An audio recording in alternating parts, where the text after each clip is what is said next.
Olá, meus amores! Hoje nós vamos fazer a correção dos exercícios do livro, dos capítulos 10 e 12, que falam sobre expansão marítima, tá bom?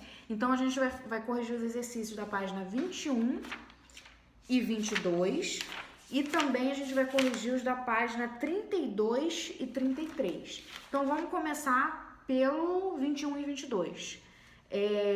Não são todos os exercícios que eu passei para vocês, tá? Então vamos lá, exercícios conceituais. Eu pedi para vocês fazerem apenas o 2, o 3 e o 5.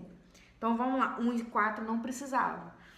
2. Explique o que são especiarias e por que eram produtos tão valorizados na Europa do século XV. Então, como eu falei para vocês no outro vídeo, o que são especiarias? São produtos usados na culinária para dar sabor e principalmente para conservar os alimentos. Então, é para isso que serviam as especiarias. E por que eles eram tão valorizados? Porque naquele período, lembra que eu falei para vocês? Não tem geladeira. Então, precisa de alguma coisa que conserve por mais tempo esses produtos. Então, são essas especiarias que vão fazer o papel de uma geladeira, né? De conservar esses produtos. Por isso que eles eram muito importantes. Mas assim, não era todo mundo que produzia isso. Isso era principalmente no Oriente, que era chamado nas Índias. Então, não tem em qualquer lugar e era um produto caríssimo, tá? Mas muito importante. 3. Examine as principais motivações que levaram os europeus a organizar a expansão marítima. Então, eu falei para vocês 4 motivos que levaram os europeus a fazer isso, a se aventurar, deixar o medo de lado e se aventurar pelo mar. Então, eu falei para vocês, primeiro, a necessidade de obter novas rotas comerciais, para comercializar com o Oriente e comprar essas especiarias, isso era uma. Outra, obter metais, que era o que a política mercantilista exigia, então obter metais. Colônias, achar novos lugares para dominar, né, para colonizar, e expansão da fé católica. O catolicismo acabou de passar por aquele problema da reforma protestante, surgiram novas religiões, o catolicismo já não está tão forte quanto antes, então a gente precisa fortalecer essa religião. Então, vamos aproveitar, levar padres, espalhar pelo mundo inteiro e espalhar a fé católica por diversos povos, tá? Então, são esses 4 motivos. Novas rotas comerciais para comercializar com o Oriente, exploração, metais, buscar metais, lugares para colonizar, expansão da fé. Tá? E 4 não era para fazer. 5. Apresente os motivos que permitiram a Portugal ser o primeiro no processo de expansão marítima. Então, as nações vão começar a desbravar os mares, mas Portugal e Espanha são as primeiras nações a fazer isso, principalmente Portugal. Portugal é o primeiro, logo depois a Espanha. Mas o que faz Portugal ser o primeiro a se aventurar pelo mar? Então, eu falei para vocês, primeira coisa é a posição geográfica. O quintal de Portugal era o Oceano Atlântico, né? Então, isso já facilitava. Além disso, conhecimento náutico. Portugal tinha uma escola de navegação, a escola de Sagres. Portugal tinha contato com os mouros, com os muçulmanos, que conheciam técnicas de navegação, instrumentos para se orientarem pelo mar, e principalmente porque Portugal foi o primeiro lugar a se tornar uma nação, deixar de ser um reino, virar uma nação centralizada, com economia estruturada, com uma política estruturada, uma política absolutista. Então, isso contribui muito para que Portugal seja o primeiro, tá? E logo depois seja a Espanha, porque a Espanha também tem essa questão de centralização, de ser uma nação. Então, é basicamente por esses 4 motivos. Os exercícios contextualizados. 6 não era para fazer, a gente vai para o 7. E aí tem um trecho de um poema de Fernando Pessoa, intitulado Mar Português. Valeu a pena? Tudo vale a pena se a alma não é pequena. Quem quer passar além do bojador tem que passar além da dor. Deus ao mar o perigo e o abismo deu, mas nele é que espelhou o céu. Então esse é um trecho de um poema, Mar Português, que é de Fernando Pessoa, e ele vai falar de um período, ele está relacionado a esse período da expansão marítima. Quais foram os países que mais se destacaram no período das grandes navegações e o descobrimento marítimo dos séculos XV e XVI? Bora lá. A. Inglaterra, Alemanha e França? Inglaterra e Alemanha até que vai, mas... Inglaterra e França até que vai, mas Alemanha não. Nem existia Alemanha nesse período, tá? B. Holanda, França e Itália? Não. Itália também não existia ainda. C. Portugal e Espanha? Isso aí. D. Alemanha e Noruega? Não. Brasil e Estados Unidos? Letra E? De jeito nenhum. Então, é letra C, tá? Portugal e Espanha. Alemanha, Itália, Brasil, Estados Unidos, Noruega não existiam, não eram nações nesse momento. Então, não tem como ser. 8.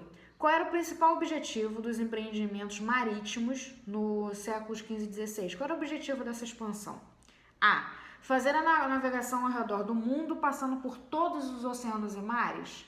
Não era isso. Era desbravar o mar, mas não era simplesmente fazer uma viagem explorando o mundo. Tinha um objetivo. B. Descobrir e controlar uma rota marítima para as Índias, a fim de comprar especiarias diretamente na fonte e vender com elevados lucros na Europa. É isso aí, gente. Havia uma vontade de explorar o mar, sim, mas havia um objetivo maior, que era encontrar uma nova rota para as Índias, tá? Letra B tá certíssimo. C. Chegar até o extremo norte do continente americano para iniciar o povoamento da região. Nem sabia que tinha outro continente. D. Estabelecer e controlar novas rotas marítimas para a Oceania com o objetivo de explorar os recursos minerais da região. E controlar as rotas mercantis do Mar do Norte, explorar os recursos coloniais das colônias americanas, novamente. Não se sabia da existência de um novo continente. Então, a letra B. 9. Tem um textinho. Portugal e Espanha foram as primeiras nações a se lançarem nas grandes navegações. Isso é devido, basicamente, a quê? A. Fato de a nobreza portuguesa e espanhola estarem fortalecidas e conseguirem financiar o projeto da expansão marítima. Vamos ver a B. Grande montante de capitais acumulados nessas duas nações desde o renascimento comercial na Baixa Idade Média, ou seja, tinha muito dinheiro. C. Espírito aventureiro que somente portugueses e espanhóis tinham? Não. Não era simplesmente por causa de espírito aventureiro. E D. Desenvolvimento industrial na Península Ibérica que forçou essas nações a buscar mercados, consumidores e fornecedores? Não tem indústria nesse período. Uma outra coisa, quando vocês ouvirem falar de Península Ibérica, eu tô falando de Espanha e Portugal, tá? Então, letra E. Processo de centralização política favorecido pela Guerra da Reconquista. É isso aí. É isso daí. O que permitiu que eles fossem os pioneiros, fossem os primeiros a fazer isso, porque eles tinham um Estado centralizado, com um rei absolutista, com um poder mais fortalecido, tá? Enquanto os outros ainda eram reinos, ainda estavam se estruturando, tá? Então, a letra E. E 10. Devido a inúmeros fatores naturais, os europeus estavam cada vez mais dependentes dos produtos orientais.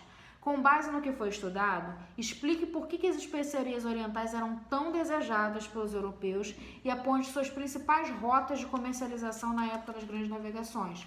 Foi o que a gente viu na questão 2 dos conceituais. Por que eram tão valorizados? Porque serviam para dar sabor e principalmente para conservar os alimentos. E qual era a rota de comercialização? Então, esses produtos, essas especiarias estavam no Oriente, e a única rota que existia era passando pela Itália, cruzando o mar Mediterrâneo. Só tinha esse caminho.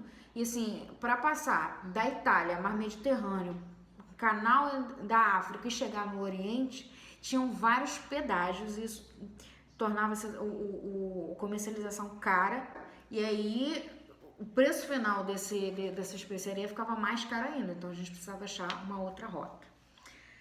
11 e 12 não era para fazer, então a gente vai para a página 32 e 33. Bora lá. Página 32, ainda sobre as grandes navegações, capítulo 12. Vamos lá. Exercícios conceituais não eram para fazer todos também, os conceituais, apenas o 1, 2 e o 3. Então, número 1. Aponte os principais desafios enfrentados pelos navegadores nas viagens marítimas. Então, quais são os desafios? Primeiro que as viagens eram muito difíceis, né? Eram longas, muito tempo em alto mar, e aí era muito desgastante. Tinha o problema daquelas lendas, dos mitos sobre monstros e tal, isso causava um certo medo.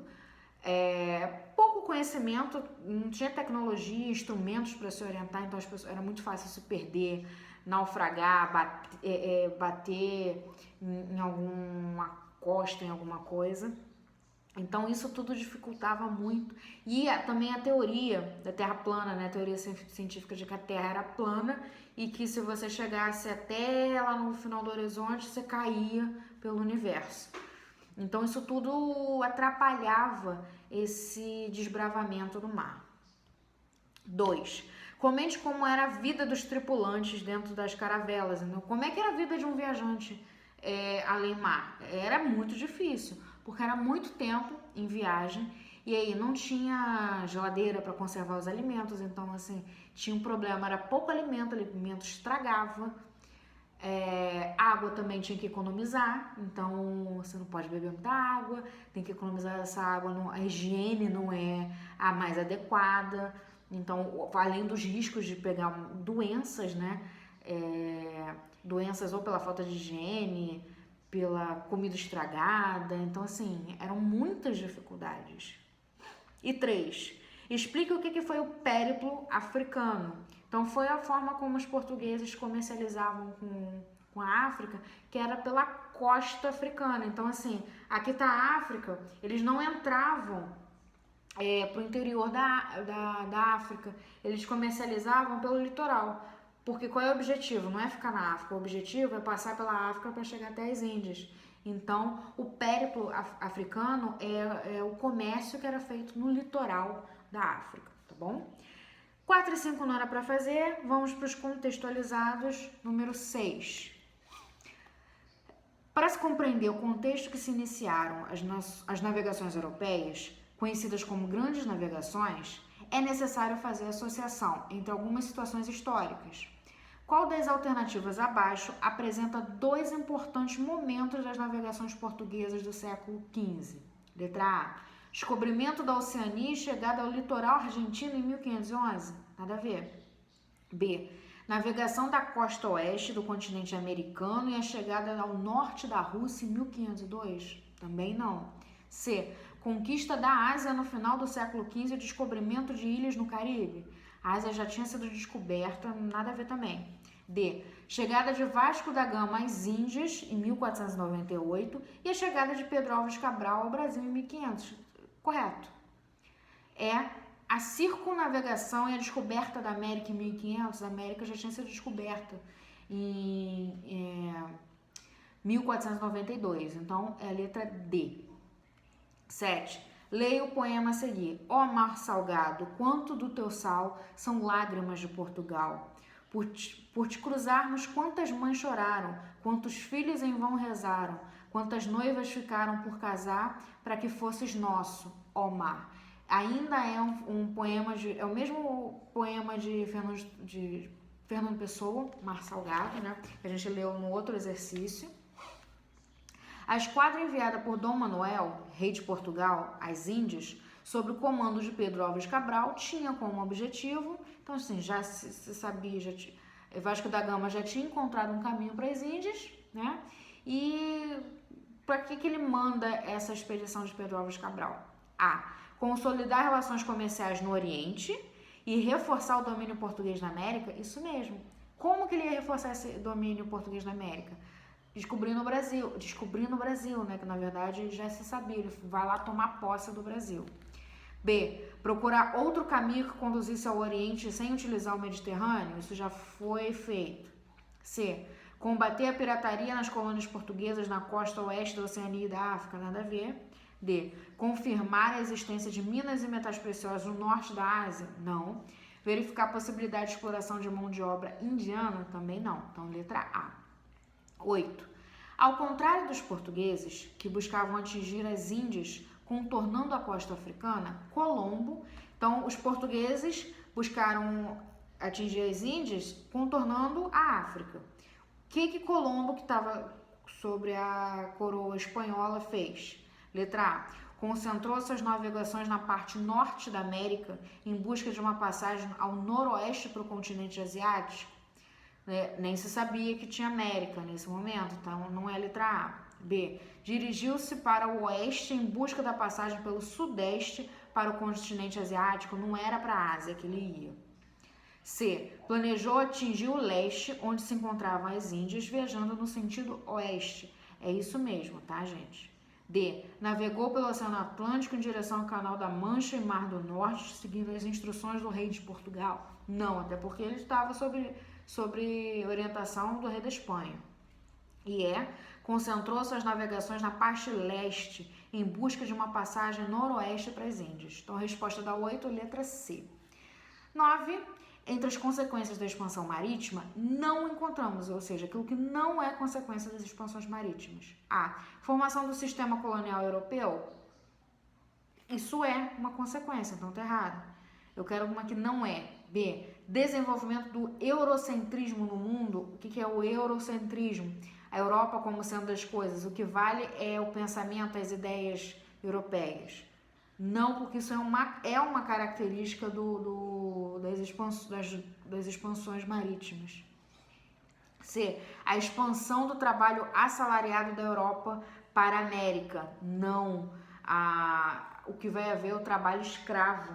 Então, não é trabalho assalariado que tem um salário. Letra D. O início do processo de acumulação de capitais, impulsionando o modo de produção capitalista. É isso que vai acontecer, então não é o que eu quero. E introdução do trabalho escravo na América e na Oceania. Se parasse na América, estava certo. Aliás, na América e na Oceania. Então, a resposta correta é a letra C. Expansão do trabalho assalariado na Europa. É característica que não está correta, porque não é trabalho assalariado, é escravo, tá?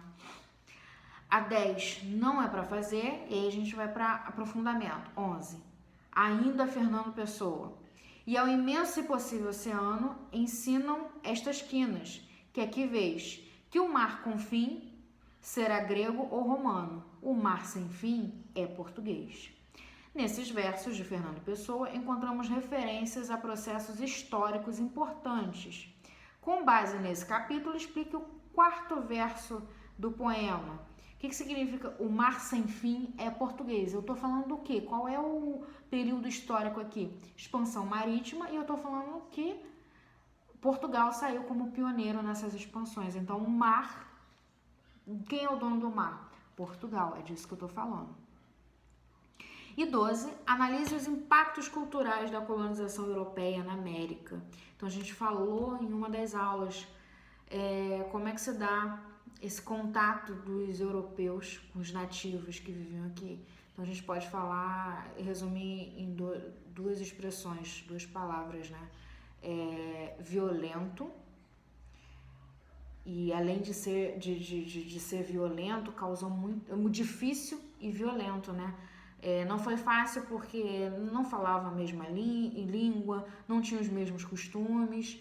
Foi um processo dominador, onde a Europa impõe os seus costumes, a sua língua, o seu modo de pensar nessas populações, e houve muita morte. Milhares de nativos foram mortos nesse processo, ou pelo uso da violência, né? O uso da arma de fogo, ou pelas doenças. Então, a gente pode falar, foi um processo difícil, violento, de imposição cultural europeia. Então, meus amores, a gente encerrou esse assunto da expansão marítima. Espero que vocês tenham entendido, feito os exercícios, corrigido, para que a gente fique pronto para dar sequência à nossa matéria. Então, vejo vocês na próxima aula. Beijo!